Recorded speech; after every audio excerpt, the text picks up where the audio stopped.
चलिए फ्रेंड्स, आज हम बात करेंगे एम्फाइसीमा के बारे में। एम्फाइसीमा जो है वो दूसरा पार्ट है सीओपीडी का।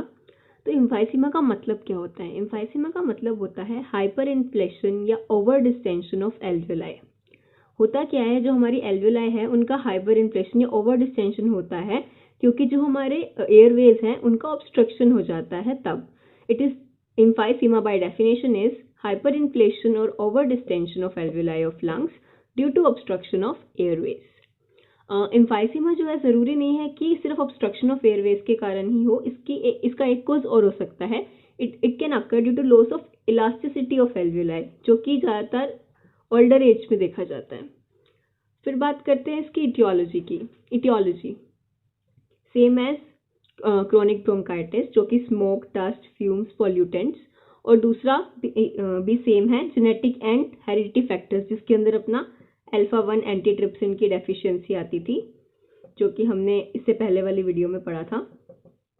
इसके अंदर जो एक नया कोज है वो है ऑक्सीडेंट इंजरी। इसके अंदर होता क्या है? ऑक्सीडेंट इंजरी का मतलब क्या है? जो हमारे एक्टिवेटेड पॉलीमॉर्फ्स होते हैं वो रिलीज करते हैं ऑक्सीडेंट्स को एंड प्रोटीएजेस को, जो कि क्या करते हैं? एल्वेलाई का डैमेज करते हैं। तो this is oxidant injury. This was etiology. Now we will talk about the pathology. जो पैथोलॉजी है एम्फाइसीमा की वो दो तरह की होती है। First is panacinar and second is centriacinar और सेंट्रीलोब्यूलर। तो जो पैनासिनार होती है और सेंट्रीलोब्यूलर होता है उनमें फ़र्क क्या होता है? जो पैनासिनार है उस पर जनरलाइज ऑब्स्ट्रक्शन होता है एल्वेलाई का, मतलब कि सारी की सारी एल्वेलाई जो है वो ऑब्स्ट्रक्टेड होती हैं। बट सेंट्रीलोब्यूलर में ऐसा नहीं होता। इसके अंदर सिर्फ वो एल्वेलाई अफेक्टेड होती हैं जो कि ब्रोंक्यूल्स के क्लोजली रिलेटेड होती हैं, मतलब जनरलाइज ऑब्स्ट्रक्शन नहीं होता है इस केस में। कुछ केसेस में क्या होता है, जब कंप्लीट ऑब्स्ट्रक्शन होता है ब्रोंकाई का बाय द फॉरेन बॉडी या फिर किसी ट्यूमर की वजह से, तो जो एम्फाइसीमा है वो डिस्टल होता है ऑब्स्ट्रक्शन के, मतलब the emphysema occurs distal to the obstruction, और इस केस में इस वाले एम्फाइसीमा को बोलते हैं ऑब्स्ट्रक्टिव एम्फाइसीमा। जबकि क्या होता है, जो ओल्ड एज पीपल होते हैं उनके अंदर एम्फाइसीमा होने का रीज़न होता है इलास्टिसिटी का कम होना एल्वेलाई की। तो जब इलास्टिसिटी कम हो जाती है एल्वेलाई की तो उसको हम बोलते हैं सिनाइल एम्फाइसीमा। जब हमारा कोज ये रहता है इस केस में हम इसे सिनाइल एम्फाइसीमा बोलते हैं। अब मैं आपको बताने वाली हूँ बुल्ला फॉर्मेशन के बारे में। बुल्ला फॉर्मेशन जो है ये कैरेक्टरिस्टिक फीचर है एम्फाइसीमा का। बुल्ला फॉर्मेशन का मतलब क्या होता है? आपको पता ही है, एम्फाइसीमा के अंदर जब हाइपर इन्फ्लेशन होता है तो क्या होता है, जो एल्वेलाई है उनके रप्चर होने के चांसेस होते हैं। तो bulla formation is when the alveoli rupture and they coalesce, मतलब कि जब वो रप्चर हो जाती है and when they come together to form some structure, that structure is known as bulla. Bulla is nothing but ये होता क्या है, ये बस लार्ज एयर स्पेसेस होते हैं जो कि एल्वेलाई के रप्चर होने के बाद बनते हैं, उन्हें हम बुल्ला बोलते हैं। ये हम चेस्ट एक्सरे जब करते हैं एम्फाइसीमा के केस में तो कैरेक्टरिस्टिक फीचर है ये उसका, और हमें ये मिल सकता है चेस्ट एक्सरे में, मतलब it is the sure diagnosis of emphysema if we find bulla in chest X-ray. उसके बाद बात कर लेते हैं इसकी क्लिनिकल फीचर्स की। तो क्लिनिकल फीचर में जो एम्फाइसीमा है ये दो तरह का होता है, एक टाइप 1 और एक टाइप 2। एक्चुअली एम्फाइसीमा दो तरह का नहीं होता, सीओपीडी दो तरह का होता है, टाइप 1 एंड टाइप 2। जैसे मैंने आपको पहले भी बताया कि इसमें दोनों चीज़ रहती है सीओपीडी के अंदर, एम्फाइसीमा भी होता है और क्रोनिक ब्रोंकाइटिस भी होती है, ये दोनों साइमल्टेनियसली प्रेजेंट होते हैं। लेकिन अगर हमें एम्फाइसीमा ज़्यादा मिलेगा with small degree of chronic bronchitis तो इसे हम टाइप 1 सीओपीडी बोलते हैं। उसके बाद अगर इसका अपोजिट होता है, यानी कि हमें क्रोनिक ब्रोंकाइटिस ज़्यादा मिलता है with small degree of emphysema, तो इसे हम टाइप 2 सीओपीडी बोलते हैं। यानी कि इन दोनों को हमने एक स्पेसिफिक नाम दिए हैं, pink puffers and blue ब्लॉटर्स। Pink puffers के अंदर एम्फाइसीमा ज़्यादा होता है और ब्लू ब्लॉटर्स के अंदर क्रोनिक ब्रोंकाइटिस ज़्यादा होता है। बी से ब्रोंकाइटिस, बी से ब्लू, इससे हम याद रख सकते हैं कि ब्लू ब्लॉटर्स मतलब कि क्रोनिक ब्रोंकाइटिस ज़्यादा होगा। उसके बाद बात करते हैं फिजिकल साइंस की। पिंक पफर और ब्लू ब्लॉटर के बीच में जो डिफरेंस है वो एक इम्पॉर्टेंट क्वेश्चन है, वो मैं आपको वीडियो के लास्ट में बताने वाली हूँ। बट उससे पहले हम बात कर लेते हैं बाकी सारे टॉपिक्स की। पहले हम बात करेंगे इसके फिजिकल साइन क्या क्या हैं एम्फाइसीमा के। तो फिजिकल साइन में क्योंकि हाइपर इन्फ्लेशन होता है एल्वेलाई का, तो जो चेस्ट की शेप है चेस्ट वॉल की, वो बैरल शेप चेस्ट हमें मिल सकती है इसके अंदर। दूसरा, जो हमारी चेस्ट होगी वो बायलेटरली स्मॉल हो जाएगी, मतलब उसका एंटीरियर पोस्टीरियर डायमीटर भी कम हो जाता है, ट्रांसफर डायमीटर भी कम हो जाता है। ऑब्वियसली जब उसके अंदर एयर जो है वो इतने अमाउंट में जा नहीं रही है जो जानी चाहिए, तो कहीं ना कहीं उसकी जो वॉल्यूम है वो कम होगी। उसके बाद है रोंकाई, रोंकाई यानी कि वीजेस जो हमें सुनाई देते हैं। उसके बाद प्रोलोंग्ड एक्सपायरेशन, इसके अंदर भी vesicular breathing with prolonged expiration मिलता है। तो ये इसके फिजिकल साइंस हैं। बात करते हैं डायग्नोसिस की। तो जब हम डायग्नोसिस देखते हैं एम्फाइसीमा का, तो पहला है चेस्ट एक्सरे, जो कि हमें पता है किसी भी लंग डिजीज में बहुत ही इंपॉर्टेंट है। मैं इसके बारे में आपको ऑलरेडी बता चुकी हूँ। जो बुला फॉर्मेशन है वो करेक्टरिस्टिक फीचर है।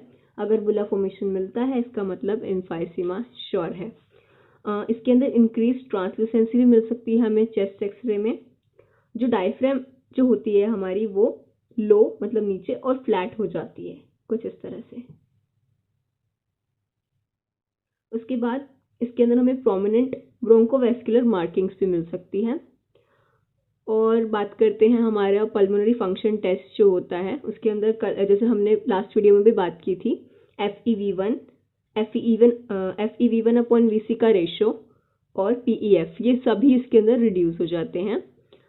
जो हमारी लंग वॉल्यूम्स होती हैं जैसे कि रेजिडुअल वॉल्यूम और जो टोटल लंग कैपेसिटी है वो इंक्रीज हो जाती है। जो ट्रांसफर फैक्टर है वो रिड्यूस हो जाता है। और इसके अंदर भी हम ब्लड गैस का एनालिसिस कर सकते हैं। तो जो हमारा उसमें था क्रोनिक ब्रोंकाइटिस में, वो सेम इसके अंदर है, यानी कि PCO2 का लेवल इंक्रीज हो जाएगा और पार्शियल प्रेशर ऑफ O2 कम हो जाएगा। हाइपरकैप्निया एंड हाइपोक्सीमिया इसके अंदर भी देखा जाता है। फिर बात करते हैं कंप्लीट हीमोग्राम की। इसके अंदर हम कंप्लीट ब्लड टेस्ट करवा सकते हैं और उसके अंदर हमें सेकेंडरी पॉलीसाइथीमिया मिल सकता है। उसके बाद बात करते हैं ECG की, इलेक्ट्रोकार्डियोग्राम। इसमें क्या होता है, हमें लो वोल्टेज ग्राफ मिल सकता है और जो राइट वेंट्रिकुलर है उसकी हाइपरट्रॉफी भी हमें दिखाई दे सकती है कुछ केसेस में। सो this was about the diagnosis. अब बात कर लेते हैं हमारी ट्रीटमेंट की और कुछ कॉम्प्लिकेशंस की जो एम्फाइसीमा के साथ देखी जा सकती है। एम्फाइसीमा के साथ जो कॉम्प्लिकेशंस एसोसिएटेड हो सकती हैं उनमें पहला है न्यूमोथोरेक्स। न्यूमोथोरेक्स कब बनता है, जब हमारा जो बुल्ला है वो रप्चर कर जाता है प्लूरल कैविटी के अंदर, तब न्यूमोथोरेक्स हो सकता है। इसके अलावा कोर पल्मोनेल भी हो सकता है। कोर पल्मोनेल में क्या होता है, जो हमारे लंग्स के साथ है इन्वॉल्वमेंट हो जाता है हार्ट का, मतलब लंग्स तो अभी तक इन्वॉल्व थे ही, साथ में हार्ट भी इन्वॉल्व हो गया इसमें, तो ये जो है कॉम्प्लिकेटेड सिचुएशन बन जाती है। उसके बाद आता है type 2 respiratory failure. These 3 are the complication, 1, 2 and third one is type 2 respiratory failure. अब बात करते हैं इसके ट्रीटमेंट की। एम्फाइसीमा का ट्रीटमेंट क्या है, तो there are 2 types of treatment, one is medical and second is surgical. देखिए मेडिकल में तो एम्फाइसीमा का कोई स्पेसिफिक ट्रीटमेंट है नहीं, लेकिन जब हम COPD की बात करते हैं तो उसमें क्रोनिक ब्रोंकाइटिस का ट्रीटमेंट प्लस एम्फाइसीमा के लिए हम क्या करेंगे। एम्फाइसीमा का ऐसा कुछ स्पेसिफिक ट्रीटमेंट है नहीं, बट इसके अंदर भी हम एंटीबायोटिक्स ले सकते हैं, रिस्ट्रिक्शन कर सकते हैं कुछ चीज़ों पे, जैसे सोल्ट टाइट और डायूरेटिक्स दे सकते हैं। पेशेंट को रिकमेंड कर सकते हैं एक्सरसाइजेस के लिए। लेकिन अगर हमें मेडिसिन देनी ही पड़े तो हम क्या करते हैं, इसके अंदर हम ACE इनहिबिटर्स दे सकते हैं, up to some extent it can work. और क्योंकि इसमें हार्ट भी इन्वॉल्व हो सकता है, जब अगर कोर पल्मोनेल का केस पहुंच जाए तो उसके अंदर हमें एक बात का ध्यान रखना है कि हमें डिगॉक्सिन नहीं देनी है, जो कि हम मेनली दे देते हैं हार्ट डिसीज के अंदर, क्योंकि इससे क्या है कार्डियक अरिथमास होने के चांसेस बढ़ जाते हैं। तो हमें जब तक हो सके डिगॉक्सिन को अवॉइड करना है। फिर बात करते हैं हमारे सर्जिकल ट्रीटमेंट की। तो सर्जिकल ट्रीटमेंट में क्या है कि बुलेक्टोमी करते हैं हम इसमें, मतलब अगर बुल्ला बन जाए तो उसको रिमूव कर देते हैं बुलेक्टोमी के थ्रू। उसके बाद दूसरा है लंग वॉल्यूम रिडक्शन सर्जरी, वो भी कर सकते हैं। अगर ज़्यादा अमाउंट ऑफ एयर जो है हमारे लंग्स में फिल हो गई है तो उसको रिड्यूस करने के लिए हम ये सर्जरी करते हैं।